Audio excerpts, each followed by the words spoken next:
So the last one is stakeholder involvement. That's defined as this. We believe that employees, families, and community members share responsibility for successful students and schools. And often when we think about involvement and stakeholder involvement, we think about information, right? We need to get people information. In fact, when I started here, for the first 3 years, I had a teacher advisory. And the last year of that teacher advisory, I brought them together and I said, look, we've got to figure out how to get you more engaged, because I was looking for engagement. And it came down to information.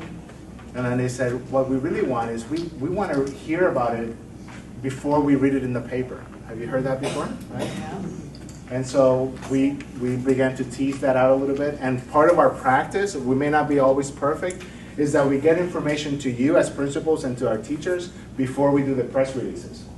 So the way, when we do work around here, we say, we send it to the Board of Education, and about 2 minutes later, we send it to you, because we want the board to find out before you, or at least have an opportunity to find out before you.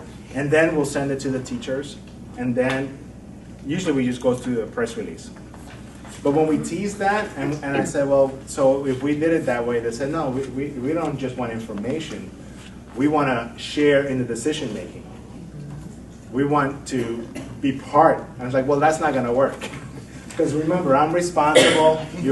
No, because at the end of the day, we can't involve 2,000 people before something is announced. And so we had that conversation, really frank conversation, about how from their teacher advisory to the work that we were trying to do, it was just not going to be possible. But how do we share information? And we talked about pushing information through email, posting on the website, and all kinds of other things. So the question for you and for me is stakeholder involvement. How do we involve our families and our stakeholders? In this particular one, the effect size of parent involvement is pretty high. It's 0.51. And we're so focused on that, right? We do planning strategies, we have a pillar, all kinds of things around community involvement, parent involvement. But notice the definition of stakeholder involvement is employees. Your employees need to be engaged and involved as well. Families and community members.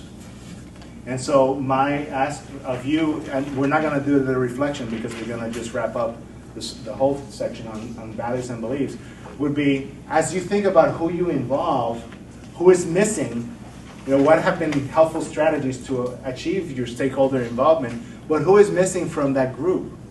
Employees, families, and community members. So who might be missing, and how do you move forward on that? Okay.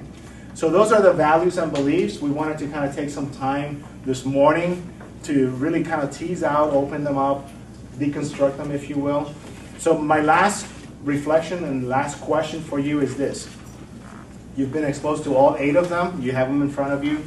If you were to prioritize the top 3, 1, 2, 3, but you don't have to do 1 is the number 1, but the top 3 of the 8 that you think are the most important to improve student achievement in our district and close the excellence gap, which 3 would you choose? Does that make sense? So you don't have to prioritize 1, 2, 3, but of the 8, which 3 would you say, from where you sit now, these are the most important to improve achievement, close the excellence gap? Go ahead and do that now with your partner.